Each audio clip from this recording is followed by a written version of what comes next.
لا حول ولا قوة إلا بالله العلي العظيم.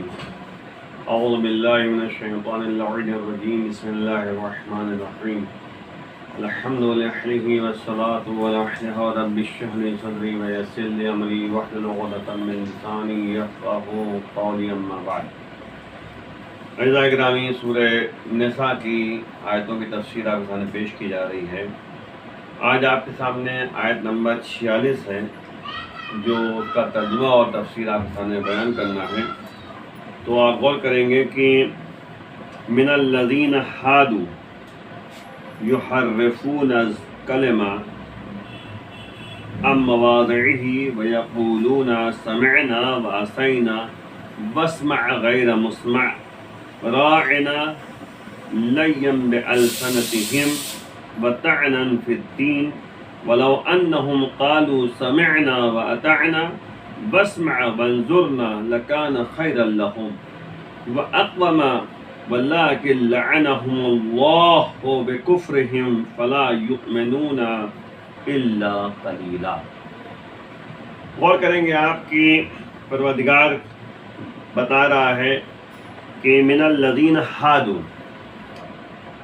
یاد رکھیں کہ کچھ یہودیوں میں کچھ لوگ ایسے بھی ہیں، وہ لوگ بھی ہیں یہودیوں میں، ہے نا. من الذین ہادوا یعنی جو یہودی ہیں، اہل یہود یعنی یہودی جو حضرات جو ہیں، یہودیوں میں وہ لوگ بھی ہیں جو کلمات الہیہ کو ان کی جگہ سے ہٹا دیتے ہیں. یعنی جہاں پہ جو اللہ نے قرار دیا ہے کلمات کو، کلمات الہیہ کو وہاں سے ہٹا دیتے ہیں، تحریف کر دیتے ہیں. یحرفون الکلمہ، کلم جو ہے کلمہ کی جمع ہے، یعنی کلمات الہیہ جو ہے اس میں تحریف کر دیتے ہیں، تبدیل کر دیتے ہیں، ہٹا دیتے ہیں، ہے نا. اور کہ ہم نے بات سنی اور نافرمانی کی. تم بھی سنو مگر تمہاری بات نہ سنی جائے گی. یعنی آپ دیکھیں کس طرح سے گفتگو ان کی ہے یہودیوں کی. یعنی ہم نے بات سنی، یعنی آپ جو کہہ رہے ہیں ہم نے سب سن لی، نبی سے کہہ رہے ہیں، وہ نافرمانی کی ہم نے، اور تم بھی سنو، یعنی نبی سے کہہ رہے ہیں تم بھی سنو. بات کرنے کا طریقہ آپ دیکھیے کہ تم بھی سنو مگر تمہاری بات نہ سنی جائے گی. یہ سب زبان کے توڑ مروڑ ہے نا، اور دین میں طعنہ زنی کی بنا پر ہوتا ہے. یہ سب جو باتیں تحریف کرنا اور یعنی باتیں ایسی کرنا جو تمیز کے دائرے سے دور ہو، تو یہ سب توڑ مروڑ ہے اور دین میں طعنہ زنی کی بنیاد پر ہوتا ہے. حالانکہ اگر یہ لوگ، توجہ کریں، پروردگار کہہ رہا ہے کہ اس طرح کی گفتگو کے یعنی علاوہ اگر جو ہے، حالانکہ اگر یہ لوگ یہ کہتے ہیں کہ ہم نے سنا اور اطاعت کی ہے، آپ بھی سنیے اور نظر کرم کیجئے.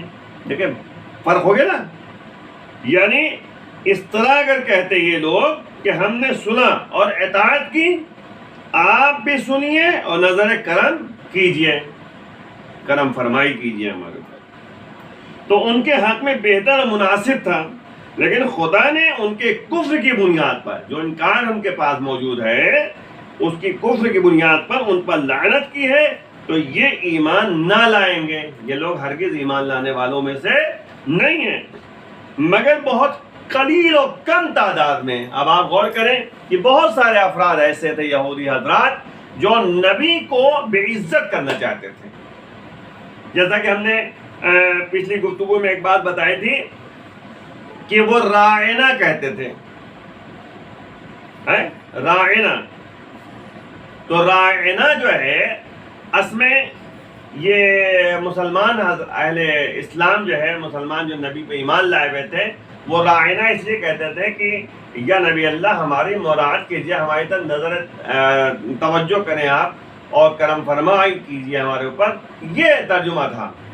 لیکن یہودی حضرات جو ہیں پہلے تو پیچھے جو ہے راعنا کہتے تھے، ہے نا.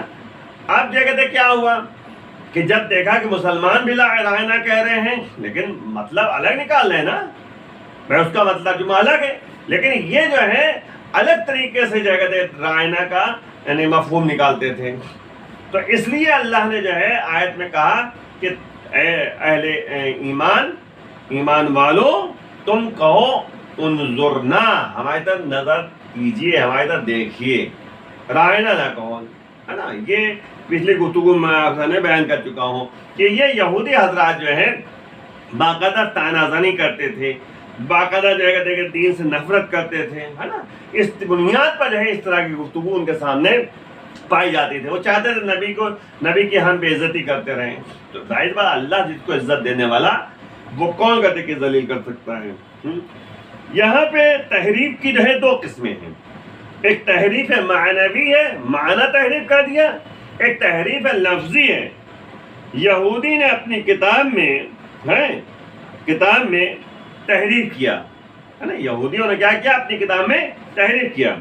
مولانا رحمت اللہ جو ہے ایک ہے، انہوں نے کہا کہ 100 مقام انہوں نے تذکرہ کیا ہے. مولانا رحمت اللہ نے 100 مقامات کا ترجمہ کیا ہے جہاں پر یہودیوں نے تحریف کیا ہے. اور اسی طریقے سے مختلف علماء نے جو ہے تذکرہ کیا ہے کہ یہودیوں نے اپنی کتاب میں باقاعدہ تحریف کی ہے اور کلمات الہیہ میں تبدیلی پیدا کر دی، ہٹا دیا وہاں سے. یہ بات ذہن میں رکھیے کہ یہ سب چیزیں جو ہیں ان کے دماغ میں بات جو آتی تھی وہ صرف اس بنیاد پر تھی کہ نبی کو ہم جو ہے پریشان کریں، ہم اہل اسلام کو پریشان کریں. یہ ان کے دماغ میں بات رہتی تھی. اس طرح کے ایک واقعہ آپ کے سامنے نقل کرتا چلوں تاکہ بات کچھ سمجھ میں بھی آ جائے اور واضح بھی ہو جائے بات. ایک دفعہ کا یعنی یہودیوں نے ایک پلان بنایا کہ ہم آج جو ہے نبی کی بے عزتی کریں گے، تو ایک مرتبہ جو ہے جب یہ جملہ سامنے آیا کہ نبی کی ہم بے عزتی کریں گے تو اس کے بعد جو ہے آپس میں طے کیا. تو ایک نے کیا کیا؟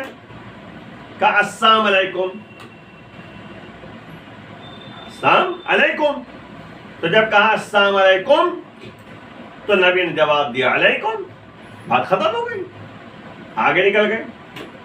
دوسرا یہودی تھوڑی دیر کے بعد آیا، اس نے کہا السلام علیکم، نبی نے کہا علیکم، بات ختم ہو گئی. تیسرا یہودی آیا، اس نے کہا السلام علیکم، نبی نے جواب دیا علیکم، وہ تیسرا بھی چلا گیا. اب اس طریقے سے یہودی نے پلان بنایا تھا کہ بار بار جو ہے یہ جملہ کہیں. تو نبی کے پاس جو ہے ام المومنین عائشہ بیٹھی ہوئی تھی. تو جب انہوں نے دیکھا کہ ایک یہودی نے اس طرح کہا السلام علیکم، دوسرے نے کہا السلام علیکم، تیسرے نے کہا السلام علیکم. اچھا السلام مانے کیا ہوتا ہے؟ دیکھیں سلام اگر کہیے لام کے ساتھ تو سلامتی کا پیغام ہے، صحت کی دعا ہے. لیکن اگر لام ہٹا دیا السلام کہیے، سلام مانا ہوتا ہے موت. تو وہ اس طریقے سے جو ہے لام ہٹا کے جو ہے نبی سے گفتگو کرتے تھے. تو ایک مرتبہ جو ہے کہتے ہیں کہ ظاہر سی بات ہے جب یہ واقعہ پیش آیا تو وہیں پر جناب عائشہ نے جو ہے ایک جملہ کہا کہ یبن الخنازیر والمردہ، یعنی یہودیوں کو خطاب کیا انہوں نے. یبن الخنازیر والمردہ، اے خنزیر کے بچے اور بندروں کے بچے تم خود مر جاؤ. یعنی اس طرح سے جو ہے کہ دیکھیں جناب عائشہ نے نبی کے فیور میں کہنا شروع کر دیا. تو جب کہا تو نبی نے فوراً خطاب کیا، کہا کہ دیکھو میں نے جواب دے دیا تھا. جب انہوں نے کہا السلام علیکم تو میں نے علیکم کہہ دیا. یعنی جس طرح تم میرے لیے سوچ رہے ہو تمہارے لیے بھی ویسے ہی ہو، میں نے جواب دے دیا تھا. تو اس کے بعد جو ہے نبی نے کہا کہ یہ جملہ جو تم نے کہا کہ خنزیر کے بچے اور بندروں کے بچے، تو یہ تمہاری زبان سے زیبا نہیں دیتا، اچھی بات نہیں ہے. یعنی کوئی لفظ جو ہے ایسا ہو جو زبان پہ آ جائے اور برے الفاظ ہو، یہ اسلام جائز قرار نہیں دیتا. اسی لیے اسلام نے کہا ان الفحش والتفحش لیست من اسلام. گالی بکنا اور گالی سننا دونوں جو ہے اسلام میں داخل نہیں ہے، اللہ پسند نہیں کرتا. تو نبی نے یہاں تک جو ہے روایتوں موجود ہے کہ نبی نے کہا اس طرح کے جملات جو ہے قبر میں سانپ بچھو بنتے ہیں، جو یعنی زبان سے جو ہے کسی کو اذیت پہنچائیں، کوئی بھی ہو۔ تو اس لیے ہمیشہ جو ہے انسان کو چاہیے کہ اپنے یعنی زبان کو کنٹرول میں رکھے، اپنے ہاتھ کو کنٹرول میں رکھے، اپنے شکم کو کنٹرول میں رکھے، یعنی خواہشات نفسانیہ کو اپنے اختیار میں رکھے، کنٹرول میں رکھے۔ اسی لیے کہا گیا کہ یعنی زبان کو جس نے کنٹرول کر لیا وہ سمجھ لو کہ بہت اعلیٰ پیمانے پر وہ بااخلاق ہے۔ اسی لیے آپ دیکھیے کم سخن جو ہے، دیکھو وہی مسئلہ ہے، مسئلہ یہ ہے کہ فکر تم منطق، پہلے سوچو پھر بولو۔ نطق جو ہے فوراً نہیں ہے، فوراً جو ہے باتیں نہیں ہیں، پہلے سوچو سمجھو پھر باتیں کرو کیا کہہ رہے ہو۔ تو کہنے کا مطلب یہ ہے کہ یہ آیت کریمہ ہمیں متوجہ کر رہی ہے کہ یہودی حضرات جو تھے وہ اسلام، نبی اور نبی والوں کو جو ہے یعنی اذیت زبانی طور پہ دینا چاہ رہے تھے، اور اپنی کتابوں میں تحریف کیا ہے، باقاعدہ بدلاؤ کیا ہے، کچھ چیزیں ہٹا دی ہیں، حقیقتیں جو ہے دور کر دی ہیں۔ تو اس لیے جو ہے یہاں پر بات سامنے آتی ہے کہ جس طرح یہودیوں نے کیا ہے، آج اگر ہم قرآن میں تحریف کریں تو یہ ہمارے لیے جائز نہیں ہے۔ قرآن جو ہے خود کہہ رہا ہے کہ اِنَّا نَحْنُ نَزَّلْنَا الذِّكْرَ وَإِنَّ لَهُ لَحَافِظُونَ، بے شک ہم نے قرآن کو نازل کیا ہے، ہمیں قرآن کے محافظ ہیں۔ حفاظت قرآن اہل بیت اطہار کے ذریعے اللہ نے کیا ہے، ہر زمانے میں اہل بیت اطہار نے قرآن کو محفوظ رکھا ہے۔